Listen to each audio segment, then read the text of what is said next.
Gabriel Pilonieta Blanco, colombiano, criado en Venezuela, radicado en los Estados Unidos. Bienvenido. Gracias, muy amable. Cuénteme, ¿qué hace en los Estados Unidos? ¿Qué hago yo en Estados Unidos? Yo ya tengo en Estados Unidos 17 años. Me fui a vivir en el segundo estado más pequeño de los Estados Unidos, Delaware. Nosotros estamos en la mitad del camino entre Washington y Nueva York. Quiere decir que estamos en el centro de todo, del norte de los Estados Unidos. Quizás estamos en un lugar muy tranquilo, en la mitad del lugar más poblado de los Estados Unidos. Allí mi esposa es terapista del lenguaje y logró una ubicación excelente porque cuando llegamos hace esos años, ella era única y su demanda, a diferencia de nuestros países, el terapista del lenguaje juega un papel fundamental en el aprendizaje en las escuelas, porque si el niño no aprende a hablar bien, no aprende a expresar su pensamiento. Y hay un respeto profundo por esa profesión. Mi esposa estaba trabajando en Venezuela, recibiendo poco, digamos, reconocimiento económico, por supuesto, y allá las cosas cambiaron dramáticamente. Usted llega niño a Venezuela. Llegué bebé. Sí. Mi tío se va para Venezuela a buscar mejor futuro. Bueno, tuvo una suerte increíble. Nació bendito, porque él era de los menores de los hermanos, se llevaba 25 años de diferencia con su hermano mayor, que ya estaba en Venezuela, y en una ocasión que papá decidió visitarlo en Caracas, donde mi tío trabajaba en una empresa distribuidora de cines, la empresa más grande de Venezuela. Paramount. Se llamaba United Pictures o algo así. Era una compañía americana. Papá estaba trabajando en una 20th Century Fox en Bogotá. Tenía cierta experiencia en el cine, poca porque era muy joven, y cuando va a Caracas asiste a una cena. En esa cena hay un empresario español que había sido dueño de un circo, que se le quemó y decidió dedicarse a la proyección de películas. Estamos hablando de un personaje que aparece en la ciudad de Mérida alrededor del año 30 y pico. Y le va muy bien, pero cuando se conoce con mi papá en los años 50, ya está cansado del negocio. Quiere buscar a alguien que le ayude a manejar el negocio. Hablando con papá, él lo ve un hombre, un joven muy despierto, muy entrador, y le pregunta a su amigo, nuestro tío Luis Guillermo, que cómo hacía él para conseguir una persona tan dinámica como Jorge. Y le dijo, bueno, ahí está, se lo presento. Entonces el empresario decidió invitar a papá a conocer Mérida. Mérida está a 4 horas de la frontera con Colombia, una ciudad universitaria, pequeña. Para el momento en que papá llega, se acaba de construir el teleférico más alto del mundo, lo cual generó un auge turístico importante en la ciudad, aparte de su interés como universidad. El asunto es que papá viaja a Mérida, negocia con el señor español, llegan a un acuerdo, por cierto, muy beneficioso económicamente. Papá viaja a trabajar en Venezuela siendo el empleado mejor pagado de la ciudad, sin saberlo, porque él iba a manejar 54 salas de cine. Era un muchacho, tenía 28 años, y hizo negocio más o menos en estos términos. Le digo, señor Valeriano, muéstreme los libros, permítame ver sus libros y yo le hago una propuesta. Estudió los libros y le dijo, sus ganancias en este momento son, digamos, 100. Yo le hago un trato. De lo que suba de los 100, usted me va a dar a mí el 3%. ¿Cómo le parece? Yo acepto el sueldo que usted me está pagando, pero le pido el 3% sobre lo que yo mejore su negocio. El empresario pensó y dijo, ¿qué pierdo? No tengo nada que perder. Nada que perder. Y aceptó. Y la segunda condición que le puso, dijo, yo no trabajo más de 5 años para usted. Trabaja un tiempo y le organizo su negocio y usted sigue. Porque ya el señor empezó a tener hijos en edad de encargarse del negocio. Pensamiento de mi papá es, yo me voy a ir organizando, voy a montar mi cosa por un lado, y efectivamente fue lo que hizo. Mi papá nació con una vocación comercial. Los Pilonieta viejos, todos nacieron comerciales. Sí, de pequeño. Esto es una anécdota que me causa mucha gracia. Cuando ya estaba en sus años finales, yo tuve la dicha de poder compartir con él, porque yo me fui a acompañarlo en su enfermedad. Y me contó muchas cosas. Una de ellas fue que cuando estaba en la escuela, él prefería ahorrarse el pasaje del autobús e irse caminando para guardar esa platica y hacer algún negocio. ¿Qué negocio consiguió? En el colegio había un muchacho gordito que le encantaban los caramelos, pero era muy perezoso para ir a comprarlos en la tienda. Entonces papá iba, compraba los caramelos y se ganaba un centavito. Y ese centavo lo guardaba en el bolsillo izquierdo, porque él decía, en el bolsillo izquierdo es el del negocio. El derecho es mi plata ya, pero el derecho son las ganancias. Y así toda su vida fue montando negocios. Con el tiempo monta negocios de distribución de películas con sus primos, porque resulta que sus primos, sus tíos, que eran de su misma edad, que eran los hijos de mi tía María Delia, los Mejía, tenían su misma edad. Entonces, mi papá les enseñó a ellos un negocio que era que alquilaba las películas de Cantinflas, de las películas para pasar en las fiestas, y compró unos proyectores de 16 milímetros. Entonces se iban de pueblo en pueblo proyectando las películas. Entonces el primer rollo iba en una cadena. Entonces él pagaba por el alquiler de un fin de semana para proyectarlo una o dos veces, pero él lograba proyectarlo 10 o 12 veces. Entonces hacía plata. De esa manera, cuando llega a Mérida, lo que él ve es una oportunidad tremenda. El teleférico empieza a atraer muchísima gente. Y al llegar allá, la gente no tenía abrigos. Entonces él se va a la gerencia de la empresa y les dice, señores, yo quisiera montar un negocio acá. Digo, no podemos, no hay espacio, no hay dónde.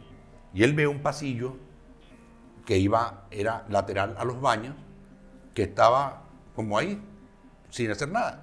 Dijo, permítame que yo construyo el local. Y lo construyó él. Era un espacio de 3 metros por 12, más o menos. Pequeño, muy pequeño. Pero lo montó con muy buen gusto y montó un negocio que fue una mina de oro. Se llamaba alquiler de abrigos, gorros y guantes y abrigos para subir al teleférico. En aquel momento, usted pagaba $1 por el guante, $1 por el gorro y $1 por la chaqueta. O sea que un cliente le dejaba $3, multiplicado por 5 de la familia eran 15, y eso eran las colas. Tú lo pudiste ver alguna vez, creo. Sí, yo lo vi. Eso era, y ahí es donde empieza la formación de los mayores. Usted lavaba guantes. Es correcto. Y empacaban los guantes. Empacábamos los guantes. Nosotros, todas las noches. Todas las noches. Sobre todo en las temporadas, porque en Semana Santa, diciembre, eso era trabajo, había que trabajar muy duro. Primero mandábamos a lavar en lavandería, terminamos comprando las máquinas, lavábamos en la casa. Entonces todos en la casa trabajábamos, los hermanos mayores. Y fue bonito, porque me acuerdo mucho, por ejemplo, que mi papá se me acostaba encima y decía, hora de levantarse. Entonces hasta que uno decía, sí, ya, papá, ya. Entonces él no se quitaba, pero eran las 4 de la mañana para ir uno a trabajar y uno tenía estos 9 años. Entonces era algo muy que nos sembró, pues la... ¿Cuánto duró eso? ¿Cuántos años? Mi papá de ese negocio empezó a crear otros hasta que durante el tiempo en que estaba ahí en el negocio creó Artema, que fue el principal negocio de fotografía en Mérida. Cambió la manera de hacer negocios fotográficos en Mérida, llegó a tener 7 tiendas, creció un montón, incursionó en otras aventuras. Ahí nace la caminata. De ahí, producto caminata. De eso, nace la caminata, la imprenta, inmobiliaria. Mi papá se metió fue hasta torero, no torero, sino empresario taurino. Muchas aventuras, pero el que realmente consolidó su fortuna, digamos, Su capacidad empresarial fue el tema. Nosotros llegamos a revelar 500 rollos por día. Échale cabeza, 500 rollos por día. Eran rollos de 36 fotografías. De 24 y 36. De 24 y 36. Sí. Había que revelar la foto y luego cortarla. Y copiarla. Eran máquinas que iban saliendo. Y eso fue muy una cosa novedosa en la ciudad, porque en Mérida había que esperar 15 días para llegar a un rollo revelado. Te tomaba su foto, pero tenía que esperar 15 días. Mi papá se las ingenió, hizo negocio con un español que tenía un laboratorio en Caracas, y lo que hacían fue un sistema muy sencillo. Yo le pongo en autobús una caja con los rollos, usted las recoge con un motorizado a las 6 de la mañana, me las manda al final del día, yo las recojo el día siguiente. Y así nació Proceso 24. 24 horas su rollo revelado. Acabamos con todo el mundo. Acabó él con todos los demás negocios. Lo que quedaron fueron los fotomatón, pero negocio de fotografía se convierte en el negocio de la fotografía. Aparte de eso, está el negocio de artesanías, el negocio turístico, tenía negocio en el aeropuerto, en los principales hoteles, vendía seguros, vendía recuerdos típicos. Hombre pícaro, al fin y al cabo, viajaba acá a esta área y compraba por quintales, mandaba hacer cosas en cuero, cosas en arcilla, y les mandaba a poner recuerdo de Mérida. Los llevaba para Venezuela y los vendía allá. Allá no veía quien hiciera eso. O lo mandaba a hacer en Japón. O sea, se ingenió para crear una oferta de productos turísticos que no existían, ni los llaveros, las fosforeras, las guardadoras de peine. Bueno, ¿cuánto no? Mientras tanto estudiabas. Mientras estudiaban tanto, todos. Sí, claro. A mí, de hecho, cuando yo estaba en la universidad, mi papá me puso a cargo del negocio del teleférico. Yo me tocaba levantarme a las 4 de la mañana, ir a trabajar en el teleférico, esperar que llegaran los empleados e irme a la universidad luego, a estudiar. Y yo estudié historia. Historia. Sí, porque a mí siempre me han gustado los cuentos, la verdadera de tontería, investigar de dónde venimos. Yo creo que eso tiene mucho que ver con haber conocido a mi tío Guillermo, porque Guillermo era un hombre muy pasado, muy tranquilo, de muy buenos modales, pero muy curioso. Entonces él se dedicó a investigar las raíces de los pilonietas. Y cuando yo lo conocí a él, yo había hecho un viaje a los 13 años en cola, haciendo dedo. Viajé desde Mérida hasta la isla de Margarita, con muy poca plata. Tenía 50 bolívares.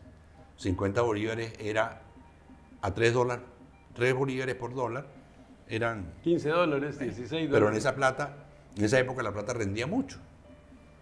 Y yo me fui y conocí y me disfruté y tal, pero ya de regreso me quedé corto de dinero y llegué a casa de mi tío.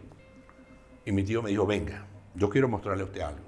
Y me mostró sus apuntes de la historia de nuestra familia. A mí eso me impactó. No sé si era que él vio algo en mí, adivinó algo, o simplemente por casualidad, pero a mí me causó una impresión que me hizo interesarme por la historia.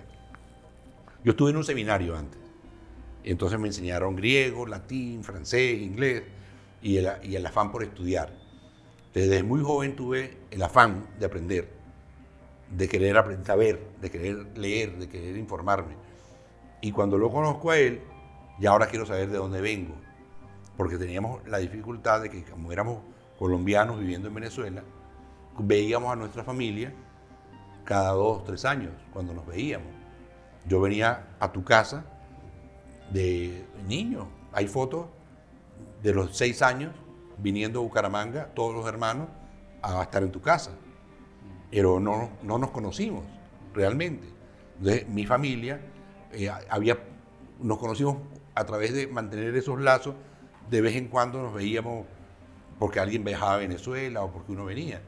Pero había un desarraigo, no sabíamos quiénes éramos, ¿verdad? Por ese cambio de país. Y me causó curiosidad saber quién era, y cuando mi tío me dio esa confianza, yo me quedé también sabiendo y fui a España al lugar donde él decía que veníamos, que se llama La Pilonia. La Pilonia. Y yo creo que fui el primero de los pilonietas blancos, de los descendientes de los pilonietas Aguirre, que fue allá. Y efectivamente creo que él tenía razón, porque llego al pueblo y llego allá y cuando voy a preguntar si hay algún pilonieta, me dijeron, bueno, aquí hay unos pares de señores pilonietas. ¿Los quiere conocer? Y digo, sí, claro. Y voy, y cuando los veo, veo mis primos. No sé por qué había un rasgo de familiaridad. Y efectivamente yo creo que él tiene razón en que el pilonieta cambia a pilonieta por la cadencia del lenguaje suramericano. Suramericano. Y por ahí viene entonces la... Bueno, cuando uno estudia historia, ¿qué estudia? ¿Tonterías? No, no. A mí lo que pasa es lo siguiente. Hay un tema ideológico aquí. Cuando yo entro a estudiar a la universidad, la izquierda tiene tomada toda la universidad, todo lo que es humanidades. Toda la izquierda domina la universidad, una universidad pública. En Venezuela la educación es gratuita y la izquierda tenía tomado todo. Cuando entro yo allá, yo tengo claro de que yo no me voy a afiliar a ninguna tendencia política, ni de derecha ni de izquierda, yo voy a estudiar. Entonces tenemos un choque, si vamos a hacer política o vamos a estudiar. Entonces creamos un grupo, estudiantes de humanidades, que nuestro trabajo fue mejorar la calidad académica de la Facultad de Humanidades y Educación de la Universidad de los Andes. Y tuvimos una presencia creativa. Por ejemplo, fundamos un periódico mural que tenía 5 por 6 metros cada página y hacíamos una declaración de principio y hablábamos de un poeta o de un hecho histórico y fuimos contando historias, pero eran las hojas que distribuían los partidos políticos de propaganda, nosotros las recogíamos, las pegábamos en el piso con engrudo, las pintábamos de blanco y amigos que eran muy buenos pintando llevaban la parte plástica del proyecto. Eso fue un impacto increíble. Fue mi primera experiencia editorial. Yo ahora soy editor, ya llevo 45 años imprimiendo, produciendo cosas, pero ahí estuvo el germen. Nosotros fundamos la primera revista de historia. O sea que yo fui a estudiar una historia que no me gustaba, porque cuando llegamos allá querían enseñarnos la historia de los griegos, los romanos, y lo primero que yo hice fue preguntar, oiga, pero ¿y la historia de aquí? ¿Cuándo la vamos a estudiar? Y el profesor me mira y me dice, joven, ¿quién lo ha mandado a usted? Seguramente algún partido político a sabotearme. Y pero no entiendo. Estoy haciendo una pregunta válida. Yo soy un latinoamericano, quiero estudiar la historia de mi continente. Tengo derecho a saber, después que podré interesarme por los griegos, por los egipcios o por los japoneses, pero quiero saber por qué soy americano. Y entonces fue un proyecto muy bello, muy interesante. En parte, en ese proyecto, la primera experiencia que tuvimos fue visitar los 5 países bolivarianos a los 18 años, que es cuando te conozco a ti y tengo una relación intelectual contigo, conversamos, hablamos de los libros, comimos carne, fue una de las últimas veces que comí carne, y bueno, fue toda una aventura. ¿Se graduó de historiador? Sí, señor. Y entonces a ganarse la vida ¿cómo? Ah, ahí está otra cosa. Ahí empieza una vida donde uno va haciendo lo que va apareciendo en el sentido de que, ¿para qué puedo ser yo útil? Yo sabía que tenía vena de comerciante, pero rechazaba totalmente ese camino. No quería ser comerciante. Pero sin embargo monté una tienda de fotografía. Porque yo empecé a hacer fotografía como a los 14 años. Y yo cobraba por rollo. Me pagaban y la persona mandaba a revelar. Poco a poco me fui comprando mi equipo. Compré una ampliadora, trabajaba en el sótano de mi casa. Empecé a tomarle fotos a las muchachas, a hacer fotos aquí, allá, pam, pam. Y poco a poco me fui haciendo una reputación como fotógrafo. Y monté una tienda y un laboratorio fotográfico. Entonces le revelaba a otras personas. Y ¿Competencia a su papá? un complemento. Complementos. Porque yo hacía la parte más artística, él hacía la parte más comercial. Y mi hermano tenía una imprenta. Entonces yo tuve una desilusión amorosa de una muchacha que me volvió como loco y me iba a donde mi hermano casi que a llorar la pérdida. Sí.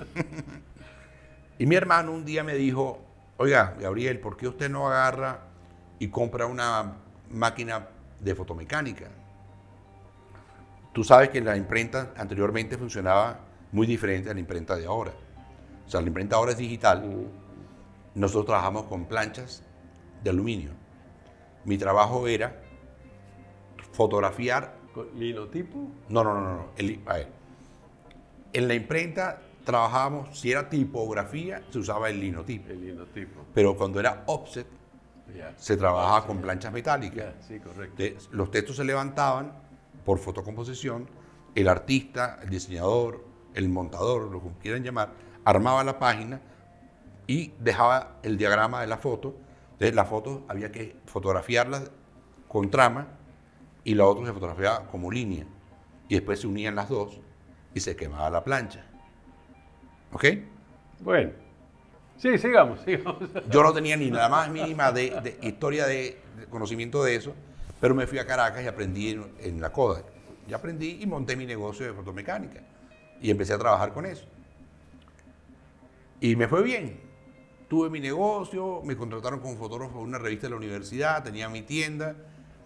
Y un día estaba trabajando desde las 6 de la mañana a la 1 de la mañana, como loco, trabajando, porque tenía muchos compromisos. Y ya estaba hasta aquí. Tenía 26 años. Y tomando café con mi papá, le dije, papá, yo estoy como cansado de tanto trabajo. Pues yo me quiero ir para España. ¿Y a qué? A estudiar fotografía. Pero si usted vive de la fotografía, ¿qué quiere ir a estudiar? No, pero yo quiero ser profesional. A estudiar fotografía, sí, ser profesional. Y además quiero aprender las artes gráficas profesionalmente. Y mi papá me dijo, vaya, yo le regalo el pasaje. Mi papá nunca había hecho algo como eso. Mi papá fue un hombre muy amplio que nos permitió hacer muchas cosas. Nunca, si usted dijo, yo quiero hacer tal cosa y usted cree que puede, hágala. Yo quiero viajar al Perú. ¿Y tiene? Vaya. Otro papá, a un muchacho de 18 años no le da el permiso. Ajá. Mi papá fue muy amplio en ese aspecto. Entonces me voy para España con la idea de quedarme un año estudiando. Y ahí empieza otra historia. Porque en España conseguí trabajo. Y me pagaban 3 veces más que lo que ganaba en Venezuela. Entonces me dio la oportunidad de viajar. Yo viajé muchísimo por España. Viajé por Italia, viajé por Francia, Luxemburgo, Suecia. Todo lo que pude viajar. Hasta que ya decidí volver. Soltero. Enamorado. Enamorado. Bueno, enamorado toda la vida, pero... Pero decidí regresar a Venezuela, vender todas mis cosas y volverme a España a casarme con la muchacha con que estaba enamorado. Vamos a dejar la historia aquí.